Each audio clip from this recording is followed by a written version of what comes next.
سرکار دو عالم صلی اللہ علیہ وسلم پوری انسانیت کی طرف نبی اور رسول بن کر تشریف لائے۔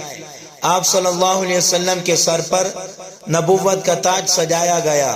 قرآن مجید میں ہے یا ایھا الناس انی رسول اللہ الیکم جمیعا، اے لوگو میں تم سب کی طرف اس اللہ کا بھیجا ہوا رسول ہوں۔ دوسری جگہ ارشاد فرمایا وما ارسلناک الا کافۃ للناس، ہم نے ساری دنیا کے لیے رسول بنا کر بھیجا ہے۔ اور آپ صلی اللہ علیہ وسلم کی زبان مبارک سے اعلان کروایا بعثت الی الاسود والاحمر، میں کالوں کا بھی نبی بن کر آیا ہوں اور گوروں کا بھی نبی ہوں، میں سب کا نبی بن کر آیا ہوں۔ تو ہمارے پیغمبر کی پہلی شان رسالت یہی ہے کہ آپ صلی اللہ علیہ وسلم کی نبوت اور رسالت ساری دنیا کے انسانوں کے